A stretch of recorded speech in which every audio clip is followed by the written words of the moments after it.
නිදහස සඳහා වූ ජාත්‍යන්තර කාන්තා එකමුතුව හෙවත් විල්ෆ් සංවිධානය පීඩනයට සහ සූරාකෑමට විරුද්ධව ලොව පුරා සිටින කාන්තාවන් එක්සත් කිරීමට කටයුතු කරන ලාභ නොලබන රාජ්‍ය නොවන සංවිධානයක් වේ.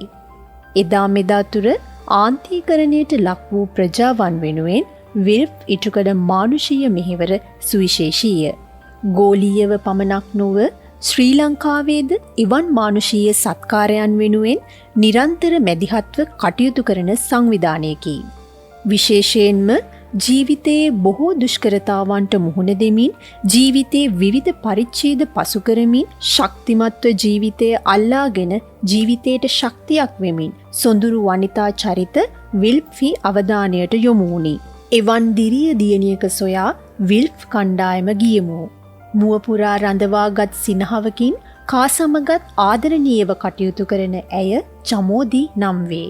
ඇය හමුවන්නේ විල්ෆ්හි ශ්‍රී ලංකා ශාඛාවේ වර්තමාන සභාපතිනි නදී ගුණරත්න මහත්මියටය.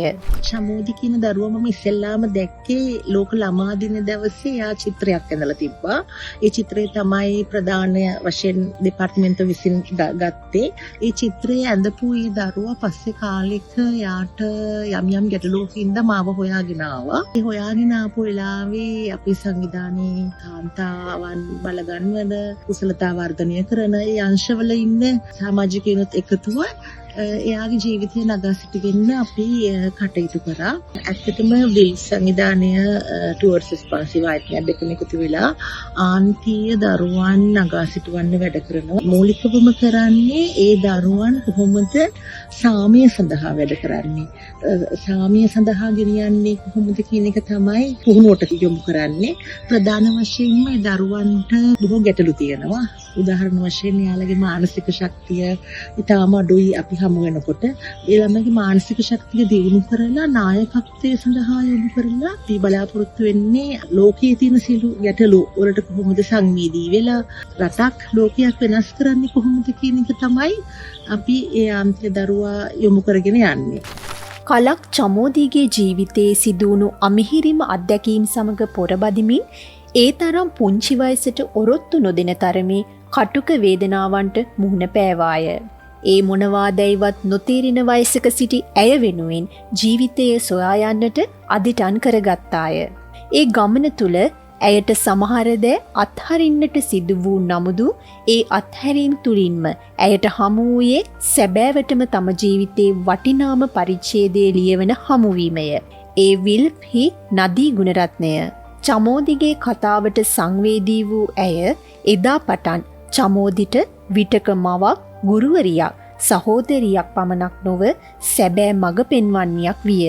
ඒ මඟ පෙන්වීම සමග විල්ෆ් සංවිධානයට සම්බන්ධ වන චමෝදි ජීවිතයේ නව ඇරඹුමකට පය තබමින් සිටී.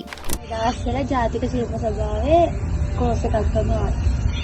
ට්‍රැඩිෂනල් ආර්ට් නැති භාණ්ඩවල පින්තාරු කරනවා. කැන්වස් රෙදිවල චිත්‍ර අඳිනවා, මුල රෙදිවල චිත්‍ර අඳිනවා, කුෂන් කවර අඳිනවා. ඒලවලට ඊට පස්සේ නදී මිස් මාව ජාතික ශිල්ප සභාවේ කෝස් එකට ගන්නවා. මම අවුරුදු 3 ඉගෙනගෙන ඩිප්ලෝමා එක අරගෙන මගේ මිස් වගේ කෙනෙක් වෙනවා. ඊට අමතරව ආටිස්ට් කෙනෙක් වෙනවා. මම ඇත්තටම සතුටු වෙනවා මම දැන් ඉන්න තත්ත්වය අනුව. මට මිසුත් කියන අවුරුදු 20ක් කියලා අවුරුදු 20ට මේ දරාගත්ත ප්‍රශ්නයක් අනුව බලද්දී මම හොඳයි කියලා. ගෑලවෙක් කියන ගැන මට සතුටුයි. මම පේජ් එකක් හදන්න වෙනවා. ඒ පේජ් එකේ මම වගේ අසරණ වෙච්ච තව ළමයිට 50ක් විතර ලැබෙන විදිහට මම හම්බ කරන සල්ලි වලින් න්යායට වැටෙන විදිහට හදන්නේ. දැන් තමයි මගේ මිස් එකතු කරලා ඒවලට උදව් වෙනවා. චමෝදි කියන්නේ පින්සලෙනුයි ඩ්‍රොයින් කඩදාසියෙනුයි ජීවිතයට වටිනාකමක් හදාගත්ත පුංචි අහිංසකාවියක්. චමෝදිට ඕනේ පියාඹන්න. ඇයට නිදහසේ පියාඹන්නට ඇගේ අත්තටු සවිමත් කළේ විල්ෆ් ශ්‍රී ලංකා සංවිධානයයි. ජීවිතයේ කටුකම කාර්තුවලට මුහුණ දෙමින් ජීවිතයේ අත් නොහැර ජීවිතයේ දිනන්නට වෙරදරන චමෝදි අතින් පින්තාරු වන්නේ අපූරු සිතුවම්. ඇය ඒ හැකියාව තව තවත් දියුණු කරගන්නට ජාතික ශිල්ප කලා ආයතනයේ මේ වන විට පාඨමාලාවක් හදාරමින් සිටිනවා. සිතුවම් නිර්මාණයට උපන් හපන්කම් දක්වන චමෝදි සිතුවම් කලාව තුළ අතහසුරුවන්නේ වර්ණ ගලපන්නේ කලාව ඇගේම කරගෙනය. මහා පරිමාණයේ අත්දැකීම් නොතිබුණද චිත්‍ර කලාව තුළ ඇයගේ හැකියාව කුඩා කල සිටම කාගේත් පැසසුමට ලක් වුණි.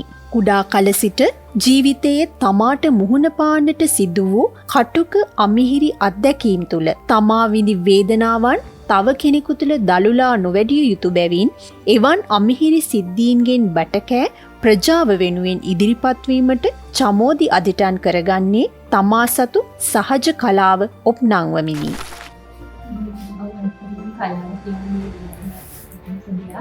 දැන් පවතින දේට වැඩිය මිනිස්සුන් සිටිවිලි ආකාරික ඉස්සෙලින් ගත්තා ඉස්සෙලින් දෙක භාවනාවකදී කරන්න පුළුවන් දේ තමයි කලන්තය.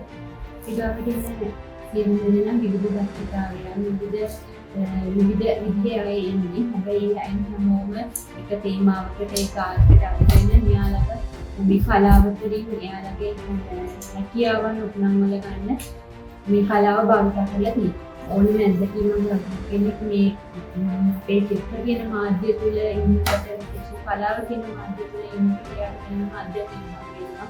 ඒ අත්දැකීම් එක්ක මේ කලාව හසුරවන විදිහට ගොඩක් වෙනස් වෙනකට ගන්න පුළුවන්.